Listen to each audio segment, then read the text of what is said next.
Chicago, Illinois, August 29, 1975. The Regal Theater hummed with the particular energy that emerges when young talent converges in a single space. The occasion was the Midwest Youth Music Festival, an annual showcase that had become a vital platform for emerging artists across the region.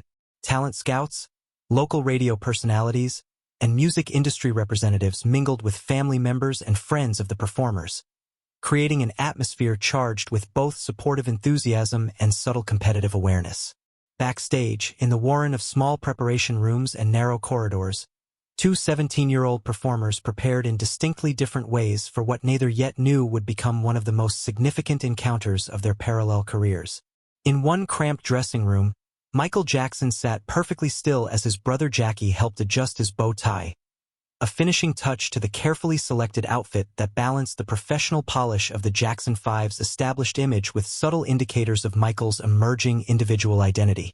Though still performing with his brothers, Michael was in the delicate process of artistic transition, his recent solo recordings for Motown revealing a maturing voice and creative perspective that pointed toward his future independent trajectory. Despite the Jackson 5's established success, 7 years of hit records, television appearances, and international tours, Michael approached this performance with the same focused seriousness that had characterized his approach to music since childhood. There was no complacency in his preparation, no sense that this smaller venue or regional showcase deserved anything less than his complete artistic commitment. "You ready?" Jackie asked, stepping back to assess the final result of their sartorial efforts. Michael nodded, his expression thoughtful rather than nervous.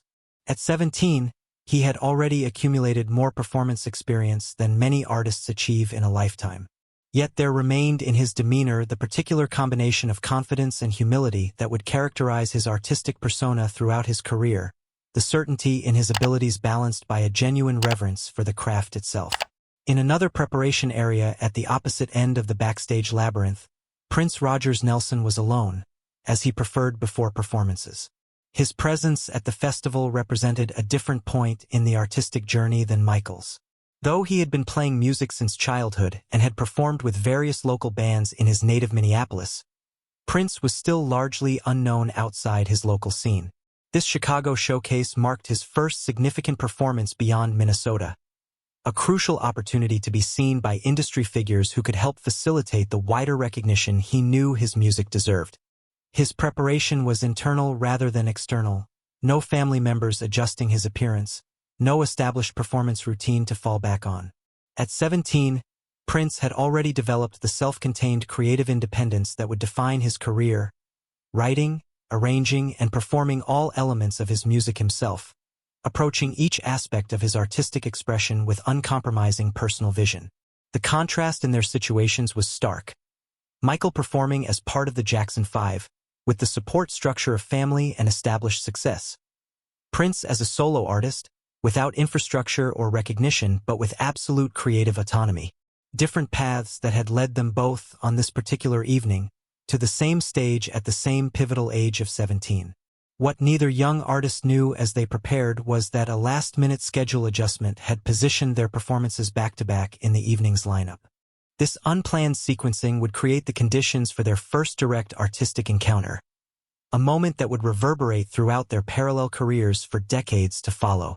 The festival's first half proceeded with the variable quality typical of youth showcases, moments of genuine promise interspersed with the endearing earnestness of developing talents. The audience responded with appropriate encouragement to each performance, the supportive atmosphere maintaining the event's primary purpose of nurturing young artists rather than critical assessment. This supportive energy shifted subtly as the Jackson 5 took the stage for the final performance before intermission. Despite the youth designation of the festival, the group's established success created a different set of expectations, anticipation of professional excellence rather than developmental potential. The brothers delivered on this expectation with the polished precision that had become their trademark. Their choreographed movements, harmonic blend, and stage presence reflected years of rigorous training and performance experience. Yet there was nothing routine in their delivery. Each song performed with the same commitment and energy that had characterized their approach since their earliest professional appearances. What particularly struck the industry representatives present was Michael's evolving presence within the group dynamic. Though still integrated into the familial performance structure, there were moments when his singular abilities created a magnetic focus that seemed to transcend the ensemble framework. Brief but unmistakable glimpses of the independent artistic force he was in the process of becoming. This emerging individual expression was most evident during his solo vocal on "I'll Be There." As his brothers provided harmonic support, Michael delivered the ballad with an emotional depth and technical control that belied his 17 years. The performance contained both the beautiful purity that had characterized his childhood vocals and new elements of mature interpretation, subtle phrasing choices and emotional inflections that revealed his growing artistic sophistication. The audience response reflected recognition of this exceptional moment. The appreciative applause for the group performance elevated by a particular quality of attention during Michael's solo sections. Among the industry representatives, there were exchanged glances and thoughtful nods, acknowledgement of witnessing an artist in the process of transcending even his own established excellence. As the Jackson 5 concluded their set and the house lights rose for intermission, the festival's artistic director made an unplanned announcement. "Ladies and gentlemen, we have a slight program adjustment. Our next performer, originally scheduled for later in the evening, will begin in 15 minutes. Please welcome Prince Rogers Nelson when we return." This schedule change, necessitated by technical requirements for a later act, created the unanticipated sequential positioning of Michael and Prince on the program. As the audience dispersed for refreshments, neither young artist was fully aware of the significant juxtaposition that was about to unfold. Backstage, the Jackson brothers received the customary post-performance congratulations from festival staff and fellow performers. Michael, though gracious in his responses, maintained the introspective focus that often characterized his immediate post-performance state. A quiet processing of what had transpired and what might be improved, regardless of audience response. It was in this reflective moment that he first became aware of Prince, who had emerged from his preparation area and was making his way toward the stage entrance for sound check.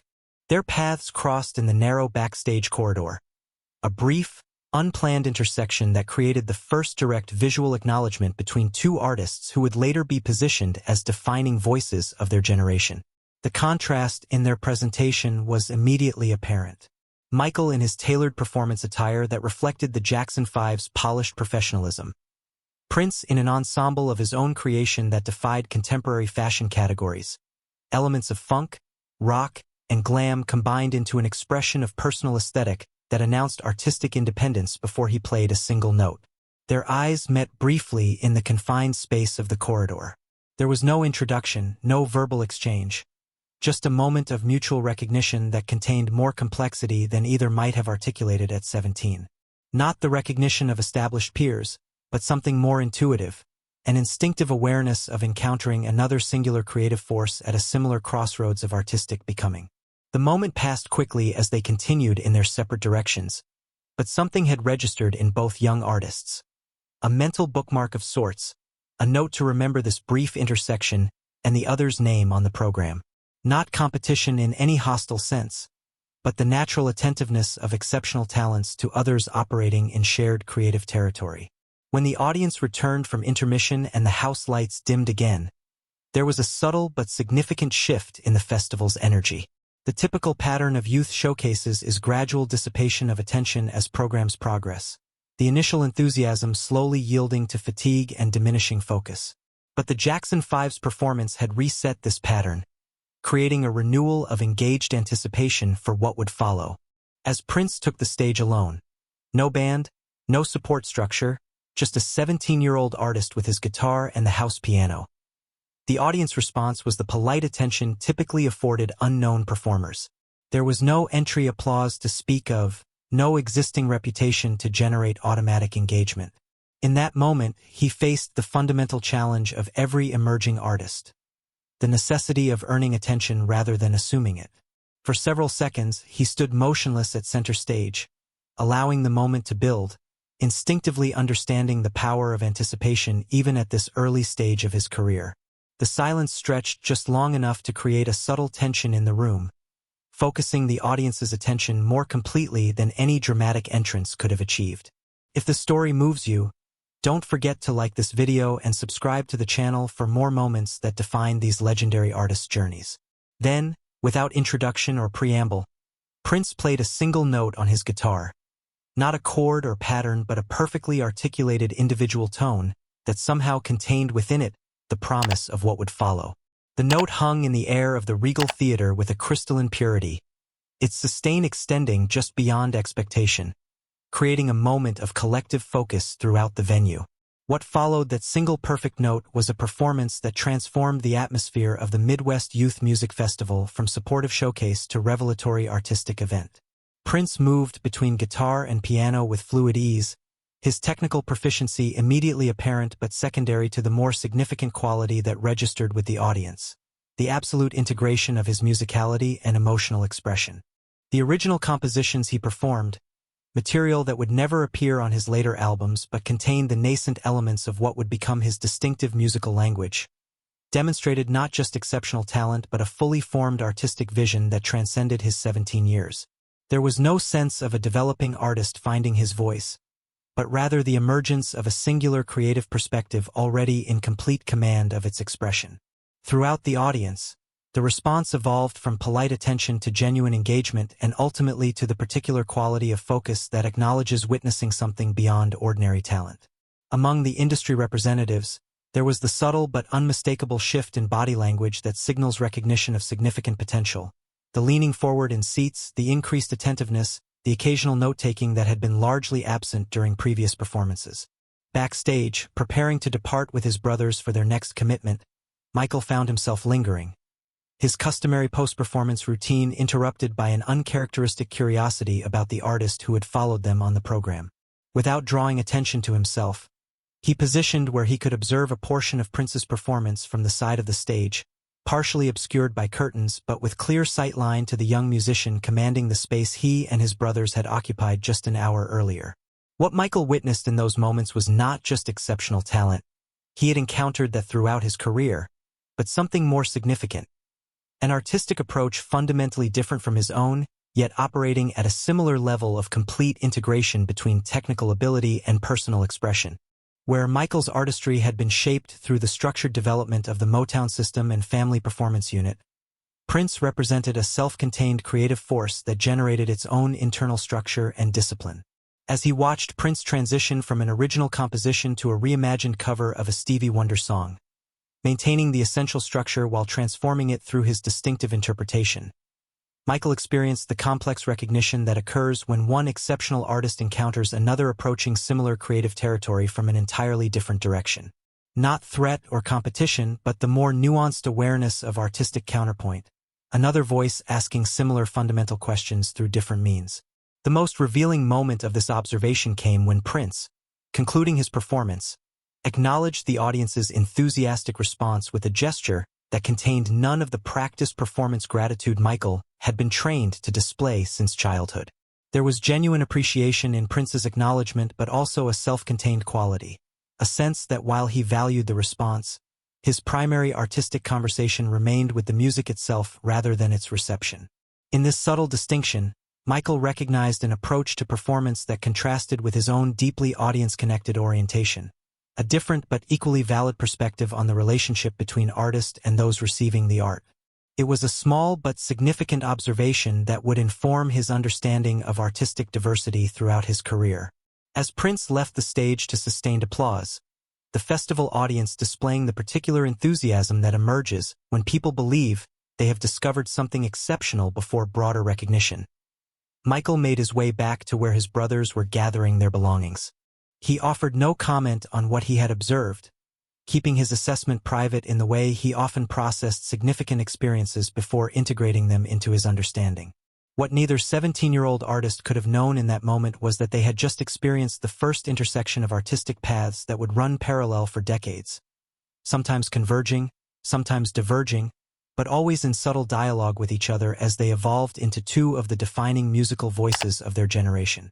The Midwest Youth Music Festival received more industry attention than usual that year, with several publications noting the exceptional performances by both the Jackson Five, with particular emphasis on Michael's evolving artistry, and the remarkably self-possessed young Minneapolis musician Prince Rogers Nelson, whose debut Chicago performance suggested potential far beyond his 17 years.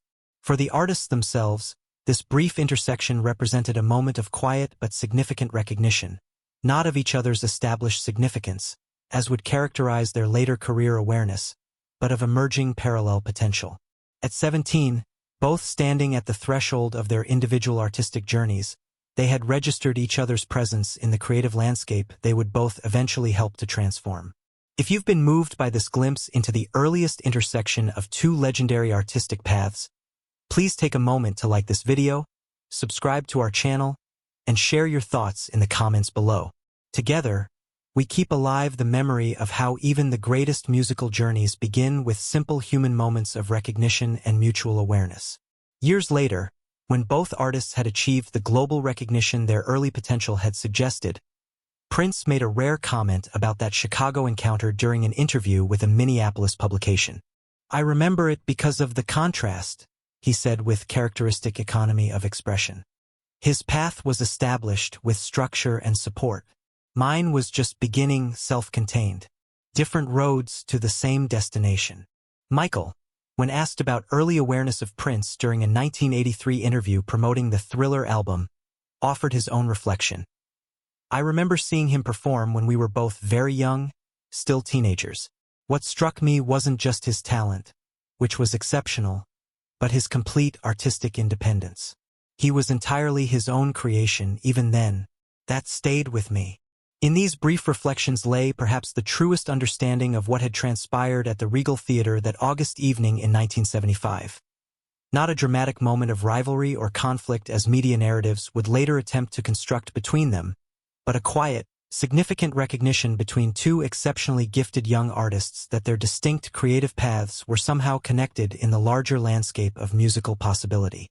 That recognition, the intuitive awareness of another singular talent navigating the complex territory of artistic development, created a foundation of mutual respect beneath the public narratives that would later position them as competitors rather than complementary innovative forces.